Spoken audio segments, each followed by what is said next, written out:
Hello everyone, welcome back to my YouTube channel. मैं हूं जागृति और आज हम बात करने वाले हैं वर्ग 1 की जो एग्ज़ाम है उसकी प्रिपरेशन के बारे में। तो आप सभी के काफ़ी क्वेश्चंस आए थे इससे रिलेटेड कि वर्ग 1 की एग्ज़ाम कब होगी, और दूसरा क्वेश्चन ये था सबसे ज़्यादा कि वर्ग 1 की एग्ज़ाम है उसके लिए हमें कैसे स्टडी करनी है, कैसे स्टार्ट करनी है और इसकी स्ट्रैटेजी क्या होनी चाहिए जिससे हम फॉलो करके 90+ मार्क्स ले सकें। तो आज मैं आप सभी से मेरे वर्ग 2 के एक्सपीरियंस के बेस पर एक प्रॉपर स्ट्रैटेजी लेकर के आई हूँ जो आप सभी को बहुत हेल्प करेगी। तो वीडियो को लास्ट तक के जरूर देखना, क्योंकि लास्ट में मैंने कुछ ऐसे भी टिप्स बताए हैं जिन्हें फॉलो करके आप सच में 90+ मार्क्स ले सकते हैं। सबसे पहला क्वेश्चन आप सभी का था, जो हमारी वर्ग 1 की एग्ज़ाम है वो कब तक होगी।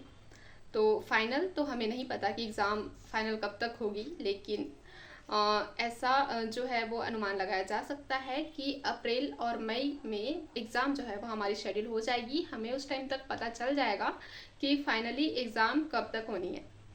तो अभी हम मान लेते हैं कि अगर मई में हमारी एग्ज़ाम होनी है तो अब हम नोटिफिकेशन का वेट नहीं कर सकते, क्योंकि पिछले 2 एग्ज़ाम्स में हमने ये एक्सपीरियंस किया है कि जब नोटिफिकेशन आता है तो एग्ज़ाम के लिए ज़्यादा टाइम बचता नहीं है। और यही कारण है कि वर्ग 2 में सिलेक्शन नहीं ले पाए, क्योंकि उस टाइम पे भी जब हमारा नोटिफिकेशन आया था तो 2 से 2.5 महीने का समय ही हमें मिल पाया था।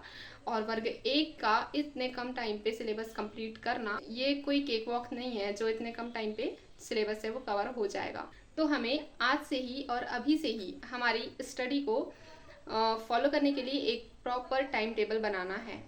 और दूसरा सबसे ज़्यादा पूछा जाने वाला आपका क्वेश्चन ये था कि वर्ग 1 के लिए कैसे प्रिपरेशन करनी है, क्या अप्रोच हमें लगानी है कि हमारे जो मार्क्स है वो अच्छे आए। तो तैयारी करने के लिए सबसे पहले हमें सिलेबस को समझना है। सिलेबस को समझना सबसे ज़्यादा इम्पॉर्टेंट है, क्योंकि उसी से हमें पता चलेगा कि हमारे जो एग्ज़ाम है वो कैसी होने वाली है, एग्ज़ाम पैटर्न कैसा रहेगा, प्लस क्वेश्चंस कैसे आएंगे। तो आप सभी ने जो हमारे प्रीवियस सिलेबस है वो तो देखा ही होगा। तो आपको पता है कि 150 मार्क्स का जो है वो हमारा क्वेश्चन पेपर होता है। 150 मार्क्स में जो क्वेश्चन पेपर होता है वो 2 पार्ट्स में डिवाइड होता है, part A plus part B.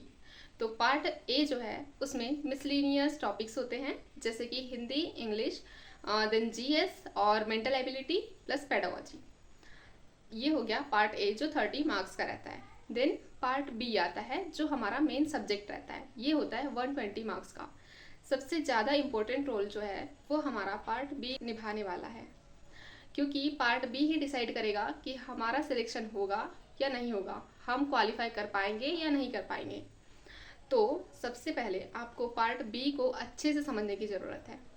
Then अगर आप यहाँ तक पहुँच चुके हैं, आपका सिलेबस जो है वो आपने समझ लिया, एग्ज़ाम पैटर्न जो है वो समझ लिया, आपको ये पता चल गया है कि किस किस टॉपिक से क्वेश्चन जो है वो पूछे जाने वाले हैं, देन हम आगे बढ़ते हैं कि तैयारी जो है वो कैसे करना है। हमारा जो टाइम है जो हम अपनी स्टडी में दे रहे हैं उसे कैसे डिवाइड करें कि हमारा जो पार्ट ए है पार्ट बी है वो दोनों अच्छे से कवर हो जाए। तो आज मैं आप सभी के लिए लेकर के आई हूँ 70+30% रूल। तो आप सभी ने अपनी स्टडी के लिए टाइम डिवाइड किया होगा, टाइम डिसाइड किया होगा कि आपको 4 आवर्स स्टडी करनी है, 5 आवर्स स्टडी करनी है, 6 आवर्स स्टडी करनी है या इससे ज़्यादा स्टडी करनी है।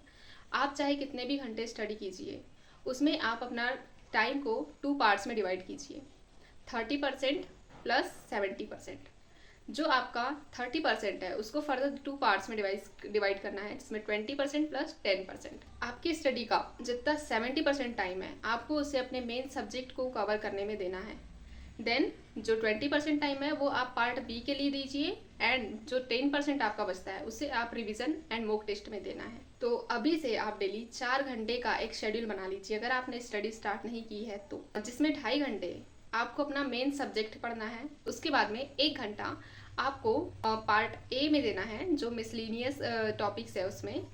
उसके बाद में जो आधा घंटा बचता है उसमें आप अपने जो आपने दिन भर की जो स्टडी की है उसे आपको रिवाइज करनी है। अभी हमारे पास में जितना समय है तो हमें फाउंडेशन बिल्डिंग पर ज़्यादा फोकस करना है, किसी टाइप का कोई शॉर्टकट नहीं लेना है, कोई जल्दबाजी नहीं मचानी, क्योंकि अभी हमारे पास में सफिशियंट टाइम है।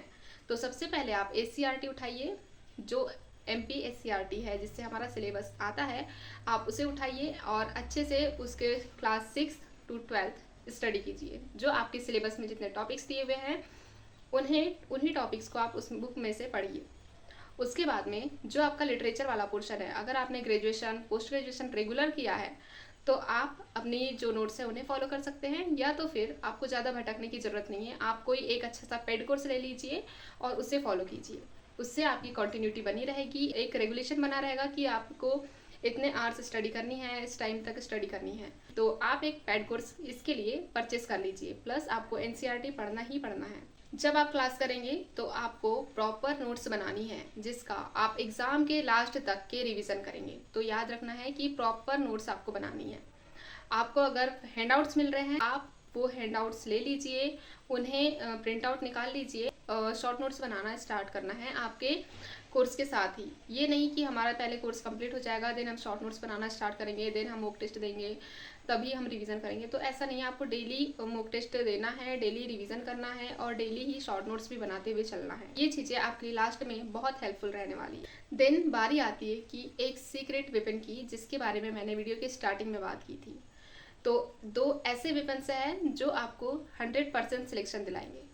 पहला ये कि आपको प्रीवियस ईयर के क्वेश्चंस को सॉल्व करना है, अच्छे से सॉल्व करना है, बार बार सॉल्व करना है, प्लस उसका अच्छे से एनालाइज करना है, क्वेश्चंस कैसे आ रहे हैं उसके पैटर्न को अच्छे से समझना है। देन सेकंड वेपन आता है, आपको ज़्यादा से ज़्यादा मॉक टेस्ट देना है और मॉक टेस्ट दे करके उसे अच्छे से एनालाइज करना है, देन उन्हें रिविज़न भी करना है। तो ये चीज़ें आपको बहुत हेल्प करने वाली है। और अगर आपको किसी भी प्रकार का डाउट है तो आप कमेंट सेक्शन में पूछ सकते हैं। देन आप मुझे कमेंट करके बताइए कि आप किस सब्जेक्ट से वर्ग 1 के एग्ज़ाम देने वाले हैं। और साथ ही में मैं एक प्लान कर रही थी कि मुझे लाइव आकर के आप सभी के डाउट्स जो है वो क्लियर करने, क्योंकि काफ़ी सारे क्वेश्चंस आप सभी पूछते हैं और मैं अगर आंसर दे नहीं पाती हूँ तो मुझे बुरा फील होता है। तो मैं चाहती हूँ कि हम एक लाइव सेशन जो है वो रखते हैं और उसमें हम बात करेंगे, ठीक है। तो आप सभी कमेंट करके बताइएगा कि लाइव सेशन मुझे रखना चाहिए या नहीं रखना चाहिए। अगर आपको ये वीडियो पसंद आती है तो वीडियो को लाइक कीजिए, चैनल को सब्सक्राइब कीजिए, क्योंकि ये मेरे लिए सबसे बड़ा मोटिवेशन है। और वीडियो को शेयर ज़रूर से कीजिएगा ताकि आपके भाई बहन जो है वो भी इस वीडियो को देखें और वो भी अपनी एग्ज़ाम की प्रिपरेशन अच्छे से करें। और साथ ही में जो वर्ग 2 की एग्ज़ाम की प्रिपरेशन कर रहे हैं वो मेरी प्रीवियस वर्ग 1 के प्रीलिम्स प्लस मेंस की स्ट्रेटजी है, उस वीडियो को जरूर से देखिएगा। अभी मैंने वर्ग 1 के लिए स्टडी करना स्टार्ट नहीं किया है, क्योंकि मेरे अभी एकेडमिक एग्जाम्स भी है और उसी के सारे असाइनमेंट्स वगैरह मुझे रेडी करने हैं, तो उसमें मैं काफ़ी बिजी हूँ। अभी आप अपनी स्टडी स्टार्ट कीजिए, देन हम रिविजन जो है वो साथ में करेंगे और जल्द ही मैं डेली मेरे स्टडी ब्लॉग्स हैं वो अपलोड करूँगी। सो मिलते हैं नेक्स्ट वीडियो में, तब तक के लिए keep hustling and keep achieving. Thank you so much.